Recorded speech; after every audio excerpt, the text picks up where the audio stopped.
Saat ini, ada 700 lebih perusahaan yang ada di Bursa Efek Indonesia yang bisa kita beli. Dari yang seperti jualan makanan dan minuman, sampai perusahaan yang bikin jalan tol, yang menyediakan jasa perbankan, pertambangan batu bara atau tambang-tambang lainnya, dan lain-lain.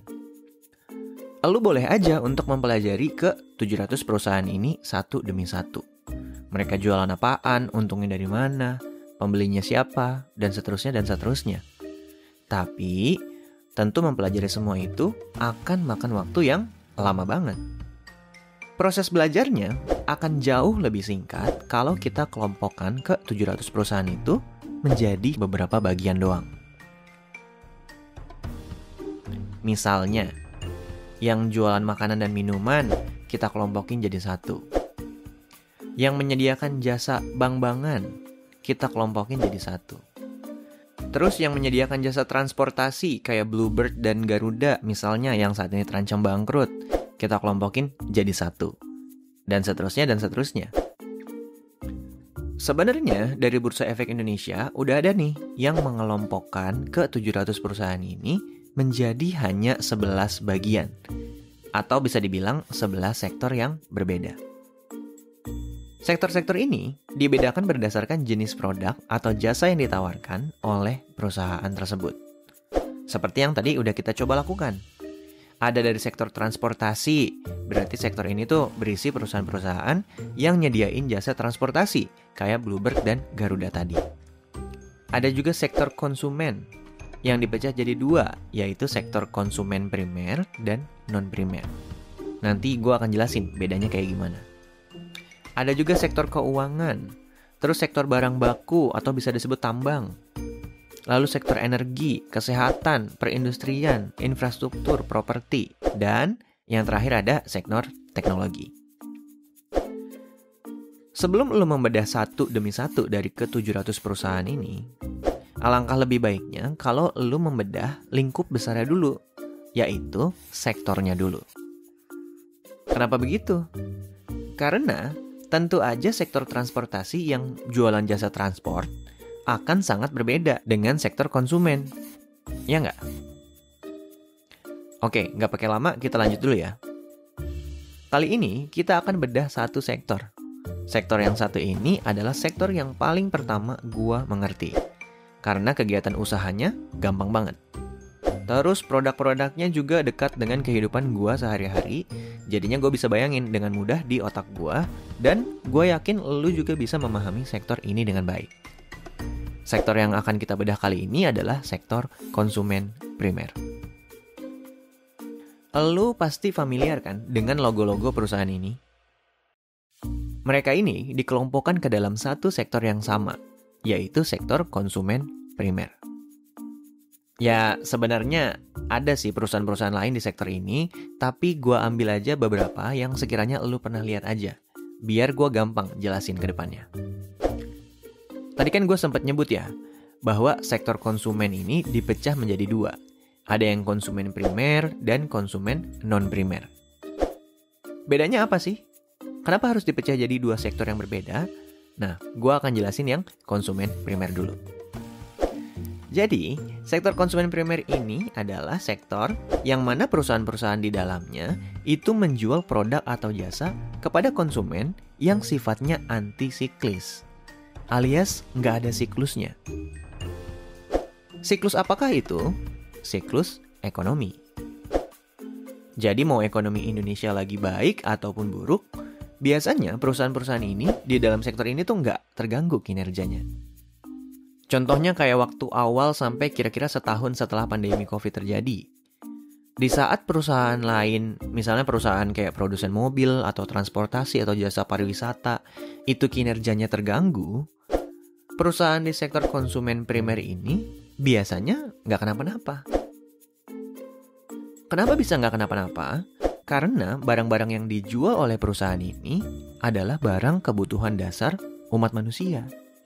Kayak susu, deodoran, roti tawar, mie instan, dan sebagainya. Jadi, sedikit paham ya.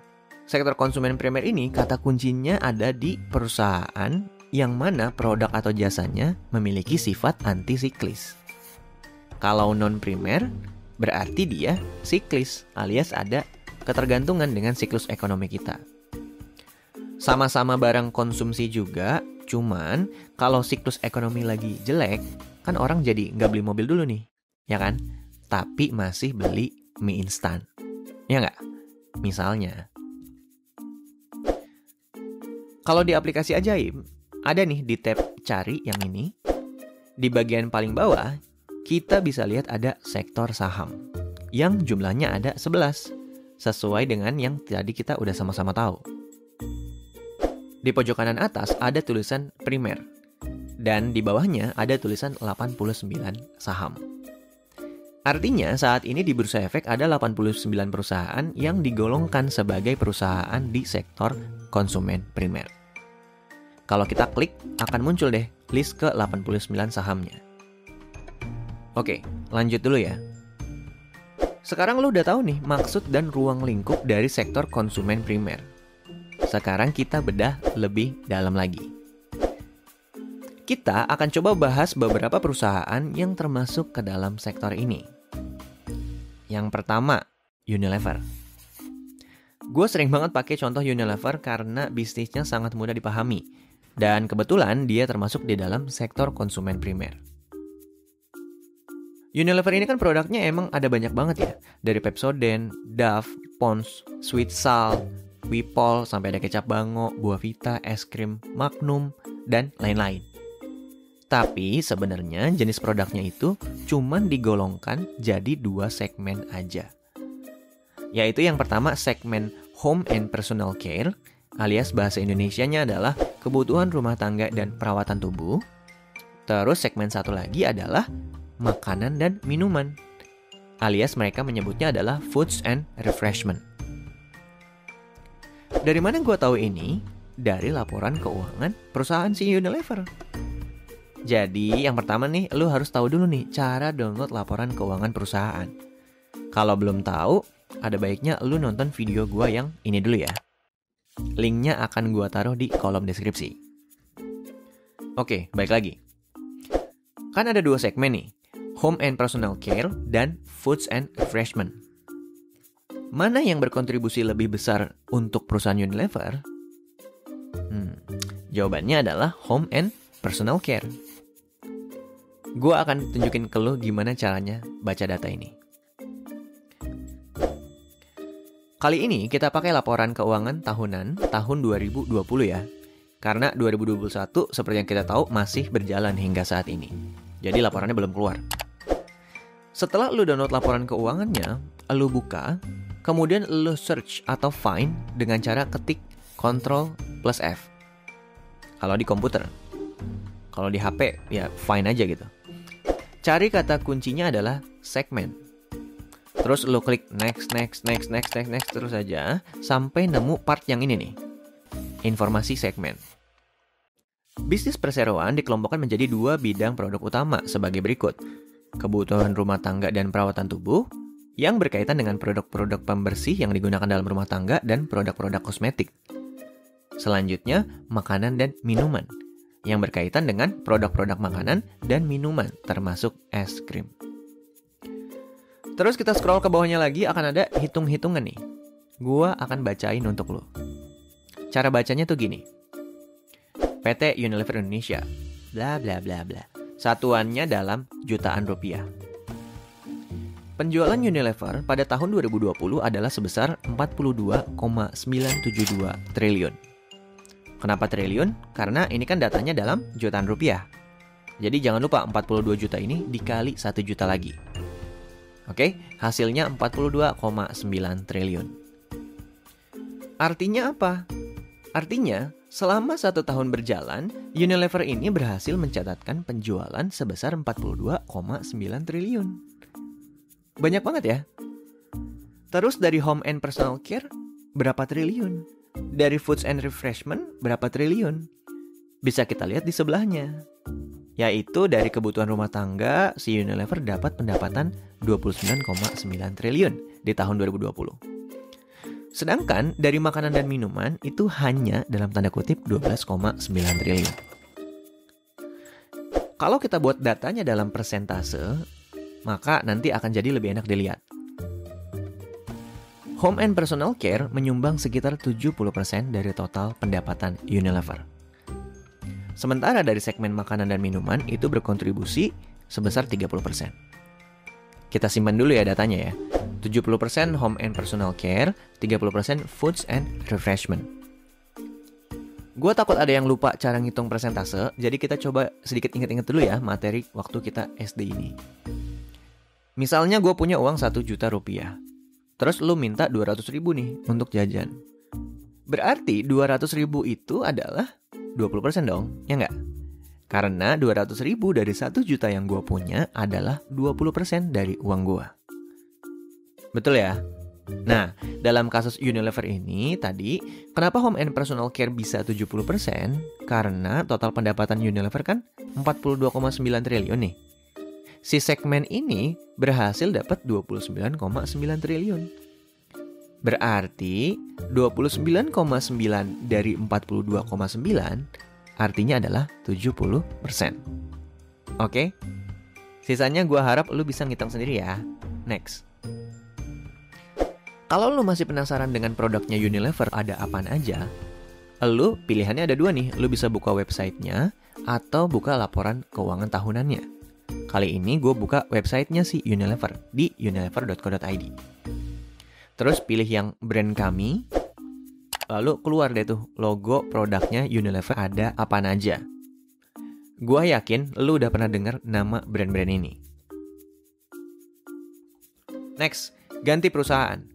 Kita coba cek perusahaan Mayora Indah Tbk, alias Mayora. Kode sahamnya MYOR, MYOR. Langsung kita cek segmen usahanya kayak tadi, lalu ditemukanlah ini, segmen operasi. Grup memiliki 3 segmen yang dilaporkan, meliputi makanan olahan dalam kemasan, minuman olahan dalam kemasan, dan usaha jasa keuangan. Makanan olahan, minuman olahan, oke lah ya.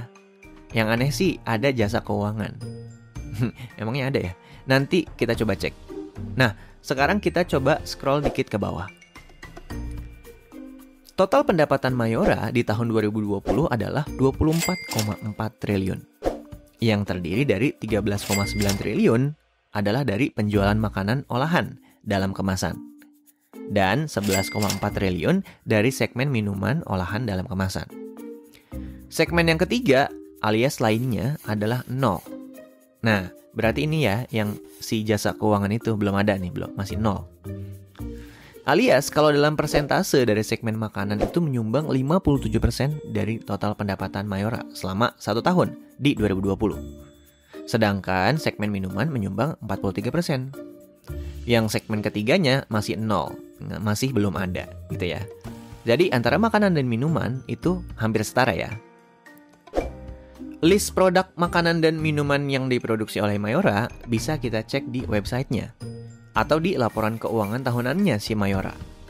Kali ini gua akan ambil dari laporan tahunannya tahun 2020. Nih, lu bisa lihat sendiri di halaman 90. Ada Roma, Better, Coki-Coki, Beng Beng, Kopiko. Terus minumannya ada Torabika, Energen, Gilus Mix, Beng Beng Drink, dan lain-lain. Oke, next lagi dulu ya. Sekarang perusahaan Ultra Jaya. Kita cari segmennya lagi dari laporan keuangannya, lalu ketemulah sama bagian yang ini nih, informasi segmen. Segmen operasi perusahaan dan entitas anak dapat dibedakan menjadi 2 kegiatan usaha utama, yaitu minuman dan makanan. Total penjualan di tahun 2020, 5,9 triliun. Sedikit lebih rendah ya dibanding tahun 2019, yaitu 6,2 triliun. Dengan penjualan dari minuman itu sebesar 6,3 triliun atau sebanyak 98% dari total pendapatan. Dan makanan itu 101 miliar atau sebesar 2%. Kalau minuman mah udah jelas ya, ada susu ultra, teh kotak, ultra sari kacang ijo, dan lain-lain. Nah, kalau makanan gue cukup bingung nih. Gue nggak tahu nih produknya apaan. Makanya kita coba cek ke laporan tahunannya dia. Nah, dijelaskanlah di halaman 29 bahwa produk makanannya itu susu bubuk yang merek dagangnya adalah Morinaga. Dan ada creamer cap sapi yang jujur gue juga kayaknya nggak pernah lihat ya. Tapi nggak apa-apa ya, Nggak terlalu berpengaruh karena sumbangsi segmen makanan ini cuma nyumbang 2% dari total pendapatan Ultra Jaya selama tahun 2020 itu. Next, Alfamart. Perusahaan ini juga dimasukkan ke dalam sektor konsumen primer. Karena krisis ataupun nggak krisis, kita tetap ke Alfamart. Jadi dia memenuhi ya syarat anti-siklis. Kita langsung cek segmen usahanya. Ternyata segmennya ini dia dibedakan berdasarkan lokasinya aja. Ada segmen Jabodetabek, Jawa, dan di luar Jawa. Yang datanya bisa lo lihat sendiri. Hampir sama rata ya. Masing-masing segmen itu nyumbang sekitar 30-an%. Produknya apa? Banyak, lo cek aja sendiri ke Alfamart ya. Alfamart terdekat di rumah lo. Next. Yang terakhir, Japfa. Katanya segmen usahanya ada 7. Wah, banyak juga ya. Dari pakan ternak, pembibitan ayam, sampai perdagangan dan lain-lain. Coba kita cek berapa sih sumbangsi dari masing-masing segmennya. Datanya kalau misalnya gua rangkum dalam persentase adalah seperti ini. Ternyata paling banyak pemasukannya itu dapat dari pakan ternak sebesar 39%. Dan peternakan komersial sekitar 29%. 5 segmen lainnya, lo cek sendiri. Sebagai kesimpulan, ternyata ada banyak ya ragam kegiatan usaha di sektor konsumen primer. Bukan cuman jualan makanan dan minuman doang, kayak Mayora misalnya. Tapi ada juga nih perusahaan yang jualan utamanya di segmen personal care, seperti Unilever. Ada juga yang fokusnya di produk olahan susu, seperti Ultra Jaya. Ada juga yang jadi distributor barang-barang konsumsi, contohnya Alfamart. Dan yang terakhir, yang gue contohin ada juga yang usahanya di bidang unggas-unggasan, seperti perusahaan Japfa. Meskipun ada banyak ragam kegiatan usaha, tapi sebenarnya sektor di konsumen primer ini intinya satu, jualan barang atau jasa yang sifatnya anti-siklis. Ya nggak? Bener nggak? Sebenarnya, walaupun tadi gue udah sebutin beberapa perusahaan dari beberapa sub-industri yang berbeda, masih ada 7 jenis sub-industri lainnya di sektor konsumen primer. Tapi tentu gue nggak akan jelasin semuanya di sini ya. Gue menyerahkan proses belajar itu ke elu semua, supaya elu semua jadi lebih pinter dari hari kemarin. Oke, tapi sebenarnya tujuannya apa sih belajar sektor-sektor ginian? Emangnya penting ya? Kalau menurut gue, penting banget. Yang pertama kepentingannya adalah, misalnya nih ya, sebagai contoh saat pandemi atau krisis ekonomi, itu semua saham, mau yang bagus atau jelek, terkoreksi alias jatuh cukup dalam. Lu mungkin ingat, waktu sekitar Maret 2020, itu perusahaan apapun harganya terjun bebas. Emang sih pandemi kemarin memang bikin ekonomi runtuh. Tapi balik lagi nih, seandainya lu udah tahu di saat Maret 2020 itu saham-saham berjatuhan harganya, tapi di satu sisi lu punya pengetahuan bahwa saham-saham di sektor konsumen primer ini adalah saham yang anti-siklis kegiatan usahanya, gue yakin lu akan pede banget untuk membeli saham Alfamart saat itu. Kenapa bisa pede banget? Ya karena pandemi boleh aja nih berlangsung kan, tapi orang-orang akan tetap ke Alfamart untuk bertahan hidup. Jadi secara kegiatan bisnis sebenarnya tidak terjadi apa-apa sama saham Alfamart. Dia tetap jualan seperti biasa, atau mungkin orang-orang malah lebih sering ke Alfamart karena dekat rumah, karena dia nggak harus ke supermarket yang lebih besar lagi gitu kan. Nah, saat itu harga saham Alfamart memang jatuh cukup dalam. Tapi kalau misalnya kita yakin untuk membeli saat itu ya, saat kejatuhan itu, harga saham Alfamart ini pun sudah naik 80% semenjak kejatuhannya di awal pandemi tadi.